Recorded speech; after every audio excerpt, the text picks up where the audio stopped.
தெய்வங்கள் நம்மக்கிட்ட பேசுகிறதும், நம்ம பேசுறது தெய்வங்கள் கேட்குறதும், அதை நம்ம எப்படி தெரிஞ்சுக்கலாம்னா, நல்லா தெரிஞ்சுக்கலாம்ங்க. நம்ம ஒரு விஷயத்து மேலே ரொம்ப எதிர்பார்ப்புகளோடு இருப்போம். அந்த விஷயம் எப்போ நடக்குமோன்ற மாதிரி இருப்போம். சரிங்களா? அது தாமதிச்சுக்கிட்டும் சில பேருக்கு போகும். சில பேருக்கு உடனடியாக அது நடந்துடும். அப்போது அது நடக்கும்போது நம்ம ரொம்ப சந்தோஷப்படுவோம். நான் இந்த தெய்வத்தை வணங்கினேன், இந்த விஷயம் எனக்கு நடந்திருக்கு அப்படின்னு. அதே மாதிரி நம்ம எதிர்பார்த்த ஒரு விஷயம் நடக்காமல் போகுதுன்னு வச்சுக்கோங்களேன். கடவுள் ஏன் தாமதிக்கிறாரு? நம்மளை ஏன் கஷ்டத்தை கொடுக்குறாருன்னு நமக்கு நினைக்க தோணும்.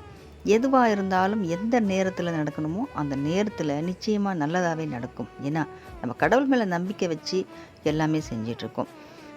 கடவுள் நம்மளை நம்ம பேசுகிறது அவர் எப்படி கேட்டுட்ருக்காரு, நம்மளை எப்படி நடத்தி கொடுக்குறாருன்னு சொல்லி நம்ம நல்லாவே தெரிஞ்சுக்கலாம்ங்க.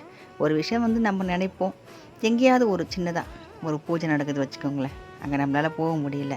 ஒரு முருகர் கோயிலே கூட இருக்கட்டும், அம்மன் கோயிலே கூட இருக்கட்டும், முருகா என்னால் வர முடியலையே, அம்மா என்னால் வர முடியலையே அப்படின்னு நம்ம நினச்சிட்டு இருப்போம். ஆனால் அந்த கோவிலுக்கு போயிட்டு வந்தவங்க ஒருத்தவங்க இன்னொருத்தவங்க மூலியமா ஏதாவது ஒரு பிரசாதமோ, ஒரு வளையலோ, ஏதோ ஒரு பூவோ, ஒரு மஞ்சள் குங்குமமோ, ஏதோ ஒன்று, முருகருடைய படம் போட்ட விபூதி திருநீரோ, ஏதோ ஒன்று கயிறோ, அந்த மூலியமா நமக்கு சேர்ந்துடும். அப்போது கடவுள் நம்ம பேசுகிறது கேட்குறாருன்னு அர்த்தம்.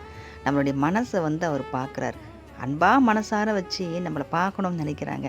வர முடியாத ஒரு சூழ்நிலை அவங்களுக்கு இருக்குது. அப்போது நம்மளே அவங்கக்கிட்ட போகலாமே சொல்லிட்டு கடவுள் நம்மக்கிட்ட வந்துடுவாருங்க. அதுதான் நம்ம பேசுகிறத கடவுள் கேட்குறாருன்னு நம்ம நல்லா உணர்ந்துக்கலாம். நிச்சயமாக நம்ம என்ன ஒரு நல்ல மனசோடு நம்ம எதை கேட்டாலும் சரி, எதை சொன்னாலும் சரி, கடவுள் கேட்டுக்கிட்டு இருப்பார். நம்ம எதையெல்லாம் ஏக்கத்தோடு கேட்குறோமோ, எதையெல்லாம் நம்ம அன்பாக பார்க்குறோமோ, அது நிச்சயமாக நம்மக்கிட்ட சேரும். நம்மளுடைய உணர்வுகள் என்னென்னு அந்த பொருள்கிட்ட போய் சேர்ப்பாங்க. அந்த பொருள் நிச்சயமாக நம்மக்கிட்ட சேர்றதுக்கும் நம்ம தந்தை முருகர் தந்தையே நமக்கு உதவியாக இருப்பார். எப்போவுமேங்க நம்ம எந்த ஒரு விஷயத்தை நம்ம ஆணித்தனமாக நேசிக்கிறோமோ, விரும்புகிறோமோ, செய்யணும்னு நம்ம நினைக்கிறோமோ, அது நிச்சயமாக நமக்கு வெற்றியாக நமக்கு நடக்குங்க. வெற்றிகரமாக அது நடத்தி கொடுக்கறது கடவுளுடைய பொறுப்பு. கொஞ்சம் தாமதமானாலும் நம்ம நம்பிக்கையோடு காத்திருப்போம். நம்ம எது நினச்சாலும் சரிங்க, தந்தை முருகர் நடத்தி கொடுப்பாரு. நம்ம கேட்கக்கூடிய பொருளும் நமக்கு நிச்சயமாக நம்மக்கிட்ட கொடுப்பாரு. அதனால் நம்ம எதுக்கும் கவலைப்பட வேண்டாம், பயப்பட வேண்டாம். நமக்கு மிகப்பெரிய நமக்கு ஒரு பலமே நம்ம தைரியம்தான். நம்ம தைரியமாக இருக்கணும், தெளிவாக இருக்கணும். எந்த ஒரு விஷயத்தையும் நம்மளால் பண்ண முடியும்னு ஒரு தன்னம்பிக்கையோடு நம்ம இருக்கும்போது நிச்சயமாக நம்ம ஜெயிப்போம். வெற்றிவேல் முருகனுக்கு அரோகரா.